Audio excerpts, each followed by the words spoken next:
Baiklah, saya di sini akan menjelaskan tentang varian dan standar deviasi.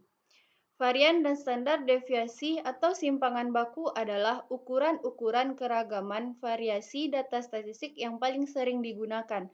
Standar deviasi atau simpangan baku merupakan akar kuadrat dari varian.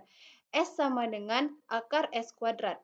Untuk menentukan dasar perhitungan varian dan simpangan baku merupakan keinginan untuk mengetahui variasi dari kelompok data.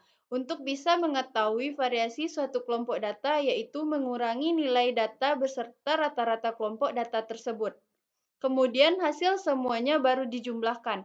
Hanya saja cara tersebut tidak bisa dipakai karena hasilnya akan selalu menjadi nol.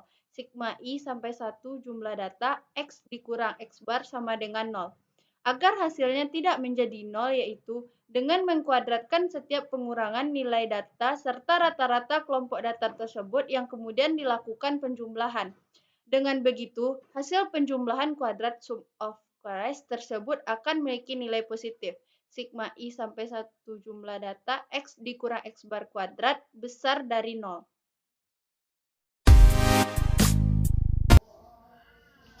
Baiklah, di sini saya akan melanjutkan penjelasan dari rekan saya.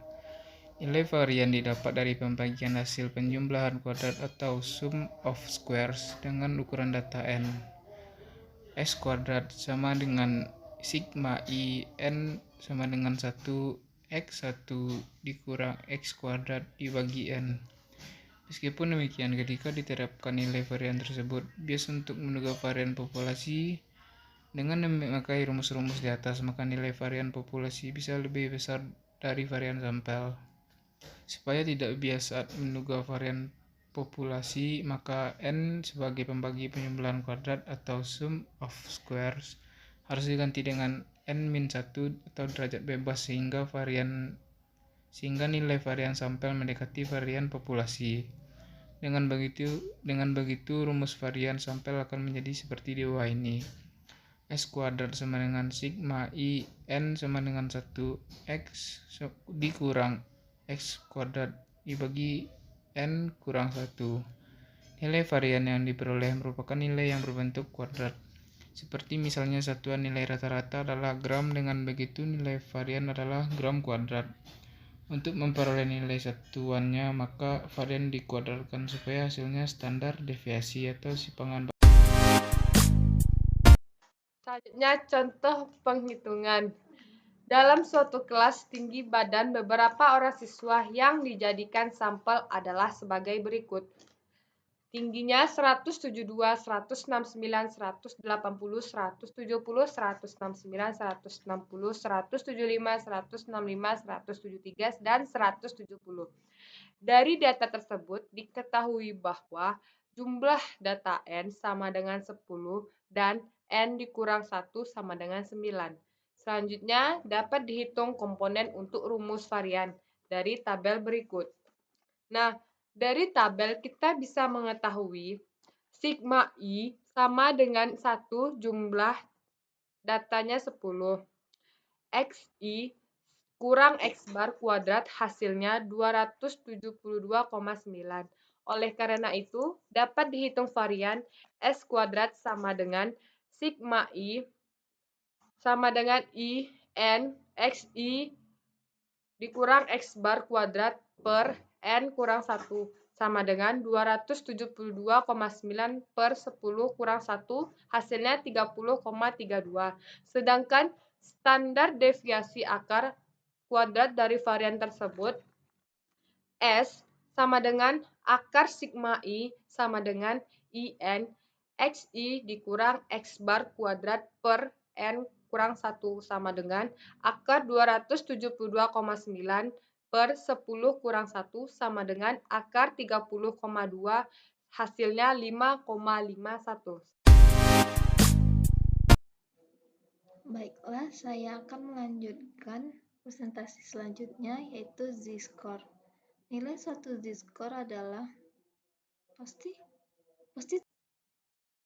Baiklah, saya akan melanjutkan presentasi selanjutnya, yaitu z-score. Nilai suatu z-score merupakan suatu ukuran yang menentukan seberapa besar jarak suatu nilai dari observasi suatu set simpel terhadap rata-ratanya dalam suatu standar defisiensinya.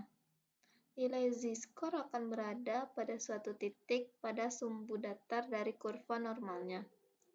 Keberadaan nilai z-score akan menentukan posisinya dalam sumbu datar kurva normal yang mencerminkan seberapa jauh keberadaan suatu nilai observasi X terhadap rata-ratanya.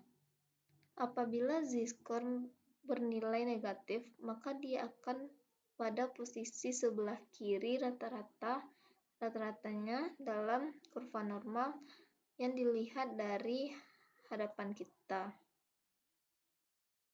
Sementara bila bernilai positif, maka ada posisi sebelah kanan rata-ratanya. Rumus dari z-score sendiri yaitu Zi sama dengan Xi kurang X bar per S. Tuliskan ke dalam rumus adalah sebagai berikut. Z sama dengan X dikurang X bar per S. Z di sini adalah nilai standarnya, X adalah nilai untuk datanya, dan X bar adalah nilai rata-rata atau mean. S adalah merupakan standar deviasinya atau simpangan bakunya. Di sini ada soal, seorang mahasiswa A mendapatkan nilai 86 di mata kuliah statistika, sedangkan nilai rata-rata dan standar deviasi seluruh mahasiswa di kelasnya adalah 78 dan 10. Mahasiswa B mendapatkan nilai 92 di mata kuliah sistem operasi. Nilai rata-rata seluruh mahasiswa di kelas tersebut adalah 84, sedangkan standar deviasinya adalah 18. Di mata kuliah manakah yang memiliki standar skor lebih tinggi? Nah, kita hanya perlu memasukkannya sesuai rumus yang sudah tersedia ini. Z statistika.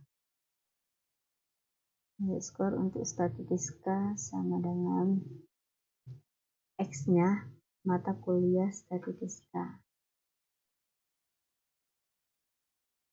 86 dikurang rata-ratanya yaitu 78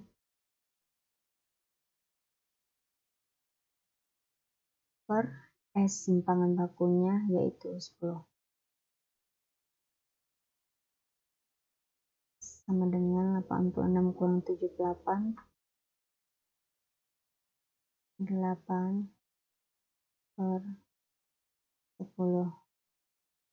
sama dengan 0,8. Ini adalah hasil z-score untuk nilai statistika. Kemudian z-score untuk mata kuliah sistem operasi. Sistem operasi sama dengan X-nya adalah 92.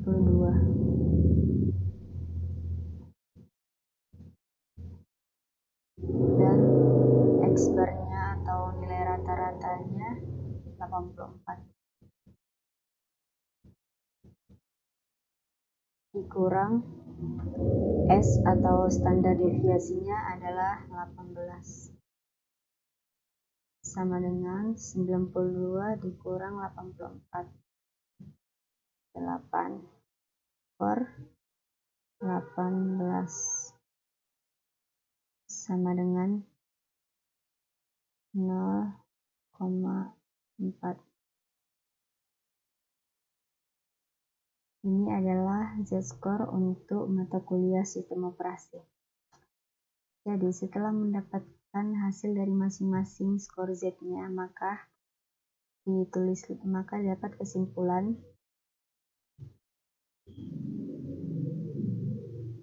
nilai mata kuliah statistika memiliki nilai z-score yang lebih tinggi daripada Nilai untuk mata kuliah Sistem Operasi.